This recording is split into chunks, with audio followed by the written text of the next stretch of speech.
कुछ घंटों बाद लाल किले की प्राचीर से वंदे मातरम का गायन होगा। यहाँ पहली बार वंदे मातरम गाकर इतिहास रचा जाएगा। लेकिन देश में कुछ लोग अभी भी ऐसे हैं जिन्हें शायद ये पसंद नहीं आ रहा, जो देश में रहकर सवाल खड़े करने का काम कर रहे हैं।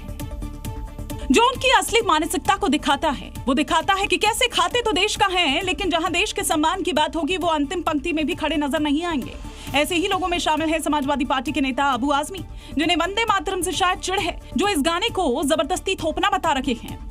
असेंबली पार्लियामेंट में हम खड़े रहते हैं, सुनते हैं, हम सुनते हैं इस बात को, तो बहुत सारे लोग पढ़ते हैं, बहुत सारे नहीं पढ़ते हैं। ये सारी चीज़ें, अगर कोई चीज़ ज़बरदस्ती किसी भी थोपी जाती है तो यहाँ पे कानून है, यहाँ कोर्ट कचहरी है, उससे फैसला होगा लोगों का। लेकिन ऐसे ही लोगों को मुख्यमंत्री योगी सीधी वार्निंग दे रहे हैं और साफ शब्दों में ये कहा है कि जो देश के प्रति समर्पित नहीं है उससे कोई रिश्ता नहीं रखना। जो भारत माता के प्रति समर्पित है वो हमारा है, जो भारत माता के प्रति समर्पित नहीं है हमारा कोई रिश्ता उससे नहीं है। किसी भी नागरिक के लिए देश सर्वोपरि होता है, लेकिन अगर देश से पहले मजहब को रखा जाएगा तो वो उनके राष्ट्र के प्रति सोच को बताता है, जैसे अबू आजमी वंदे मातरम गाने से परहेज कर रहे हैं। विभाजन विभीषिका स्मृति दिवस पर केंद्र सरकार और बीजेपी ने विभाजन पीड़ितों को श्रद्धांजलि अर्पित की। वहीं देश के विभाजन के दौरान हिंसा, विस्थापन और जानमाल के नुकसान को लेकर तत्कालीन कांग्रेस नेतृत्व की नीतियों को जिम्मेदार ठहराया।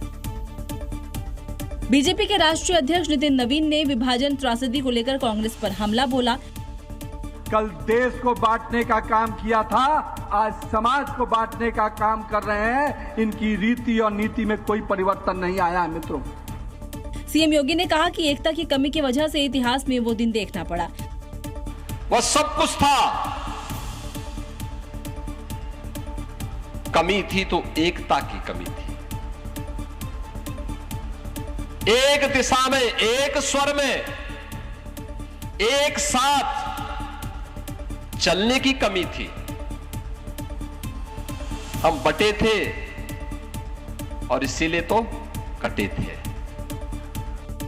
छत्तीसगढ़ के सीएम ने कहा कि लोगों को इतिहास भूलना नहीं चाहिए। विभाजन विभीषिका का जो दंश हमारे पंजाबी समाज, सिख समाज, सिंधी समाज, बंगाली समाज ने झेला है, ये आने वाली पीढ़ी को भी और देश को भी इसका स्मरण होना चाहिए।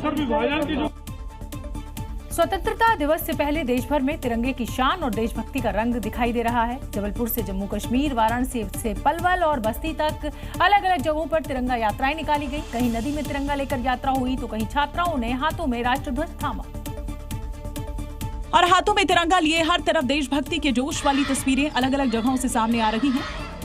मध्य प्रदेश के जबलपुर में पानी के बीच लहराता तिरंगा और देशभक्ति के नारों ने पूरे माहौल को राष्ट्र प्रेम के रंग में रंग दिया। वहीं जम्मू कश्मीर में भी तिरंगा यात्रा का जोश दिखाई दिया। रामबन में छात्राओं के हिंदुस्तान जिंदाबाद के नारों ने दिल जीत लिया। वहीं ऑटो रिक्शा के जरिए भी तिरंगा रैली निकाली गई। काशी में भी स्वतंत्रता दिवस से पहले मुस्लिम महिलाओं ने तिरंगा यात्रा निकाली। हाथों में राष्ट्रीय ध्वज लेकर महिलाओं ने भारत माता की जय के नारे लगाए। अब इन तस्वीरों को देखिए। हरियाणा के पलवल में 5 किलोमीटर लंबे और 10 फीट चौड़े तिरंगे के साथ यात्रा का नाम golden book of world records में दर्ज किया गया। बस्ती में करीब 3000 महिलाओं ने यात्रा में हिस्सा लिया और पालमपुर में भी तिरंगा देश की एकता, अखंडता और राष्ट्र प्रेम का संदेश देता नजर आया।